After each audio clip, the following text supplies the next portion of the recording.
বন্ধুসকল প্ৰথমে আপোনালোকক মোৰ চেনেললৈ স্বাগতম জনাইছো।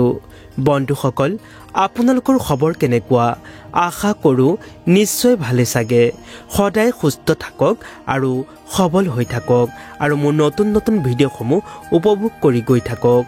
বন্ধুসকল আপোনালোকৰ ওচৰত আজি এনে এটা ফুলৰ বিষয়ে ক'বলৈ গৈ আছোঁ, যিসকলৰ ঘৰত এই ফুল গছজোপা আছে তেন্তে তেওঁলোক খুবেই ভাগ্যৱান। এই ফুলটি দেখিবলৈ অত্যন্ত ধুনীয়া আৰু বহুতো মূল্যৱান ফুল। আপোনালোকে নিশ্চয় দেৱী দেৱতাৰ পূজা অৰ্চনাত এই ফুল প্ৰয়োগ কৰি পাইছে। এই ফুলৰ নাম হৈছে জবা ফুল। আজি জবা ফুলৰ খুবেই চমৎকাৰী বিষয় লৈ আপোনালোকৰ মাজত আলোচনা কৰিম। বন্ধুসকল এইজোপা ফুল আমাৰ বাবে ঈশ্বৰে দিয়া এক অমূল্য বৰদান।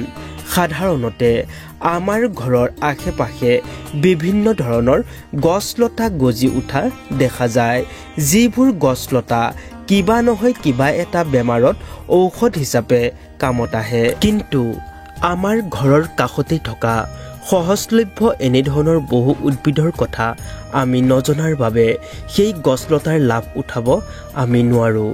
কিছুমান গছলতা বা উদ্ভিদক আমি কেৱল দেৱী দেৱতাৰ পূজাৰ সামগ্ৰী বুলিহে ভাবোঁ বা কেৱল পূজাৰ অৰ্চনাতহে ব্যৱহাৰ কৰোঁ।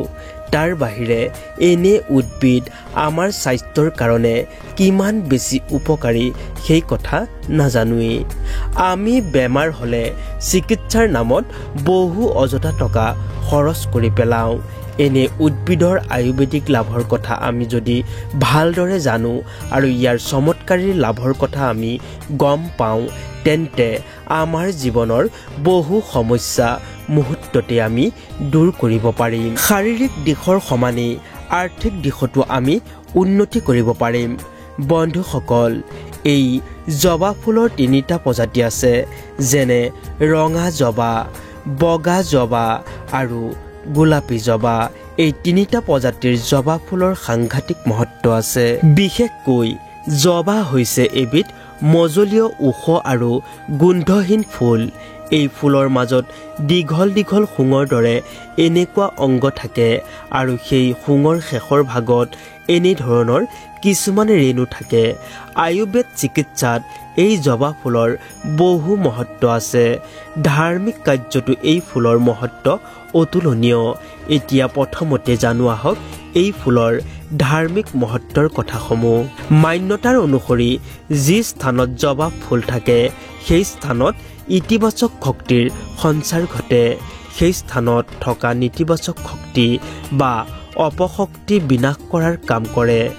ঘৰত জবা ফুলৰ গছ থকাটো সেই ঘৰখনৰ বাবে খুবেই শুভ আৰু মংগলজনক বুলি কোৱা হয়। যিসকলৰ জন্মকুণ্ডলীত সূৰ্যদেৱৰ ভাল প্ৰভাৱ নাথাকে তেওঁলোকে নিশ্চয় নিজৰ ঘৰৰ কাষত এই জবা ফুল ৰোপণ কৰিব লাগে। সূৰ্যদেৱতাৰ প্ৰভাৱ নথকা ব্যক্তি ভয়াতুৰ হয়, মনৰ মাজত থকা সাহস নাইকিয়া হয় আৰু কোনো কামতেই তেনে ব্যক্তিয়ে সফলতা অৰ্জন কৰিব নোৱাৰে।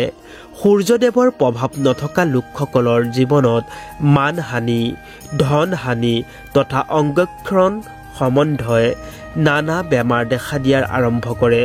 এনে কিছু লক্ষণ আপোনালোকেও যদি দেখা পায় তেন্তে আপোনালোকৰ সূৰ্য দোষ লাগিছে বুলি ধৰি ল'ব পাৰে। গতিকে এনে পৰিস্থিতিত আপোনালোকে নিজৰ ঘৰত জবা ফুলৰ গছ অৱশ্যেই ৰোপণ কৰিব আৰু ফুল গছজোপা সদায় প্ৰতিপালন কৰিব।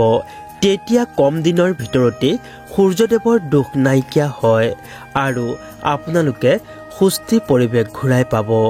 আনহাতে যদি আপোনাৰ কুণ্ডলীত মংগল গ্ৰহৰ দশা আছে তেন্তে আপুনি যদি এই জবা ফুল ঘৰলৈ আনি ৰোপণ কৰে তেন্তে মংগল গ্ৰহৰ দশা আঁতৰি যাব, লগতে আপোনাৰ ওপৰত থকা নানা প্ৰকাৰৰ বেয়া প্ৰভাৱো নোহোৱা হৈ পৰিব।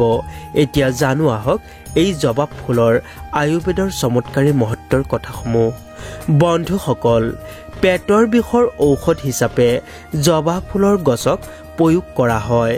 জবা ফুলৰ পাত ৰ'দত শুকুৱাই চাহৰ দৰে উতলাই খালে পেটৰ বিষ ভাল হয়। পেটত থকা পেলু মৰে বুলিও আয়ুৰ্বেদে কৈছে। কিডনিৰ বাবে এই জবা ফুল মহ ঔষধ বুলি আয়ুৰ্বেদে কৈছে। বিশেষকৈ কিডনিত হোৱা পাথৰ নাইকিয়া কৰাৰ বাবে জবা ফুলৰ গছ অতি উপকাৰী। কেৱল পাথৰেই নহয়, কিডনিৰ নানা সমস্যা দূৰ কৰাটো এই জবা ফুলে কাম কৰে। বন্ধুসকল, আপোনালোকে যদি বহুদিনৰ পৰা কিডনিৰ পাথৰৰ সমস্যাত ভুগি আছে, তেন্তে ইয়াৰ পাত আৰু ফুলৰ পৰা প্ৰস্তুত কৰা এবিধ পাউডাৰ আছে।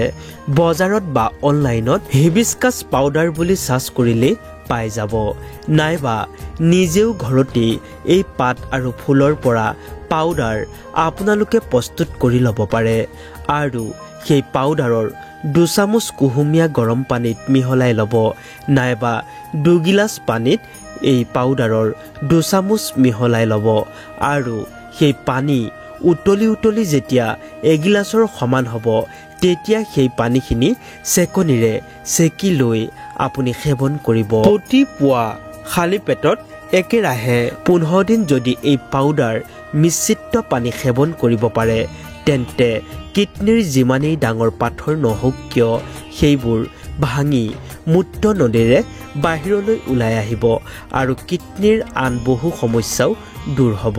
শৰীৰত হোৱা আইৰণৰ নাটনিও এই জবা ফুলে দূৰ কৰে।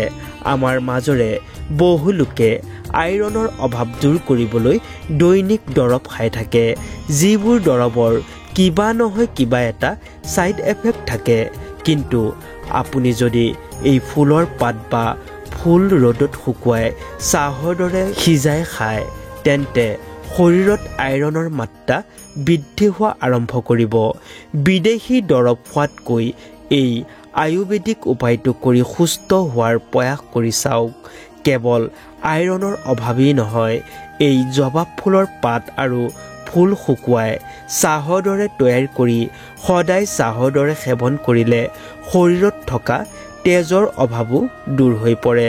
শৰীৰত থকা তেজৰ অভাৱো দূৰ হৈ পৰে বুলি আয়ুৰ্বেদে কৈছে।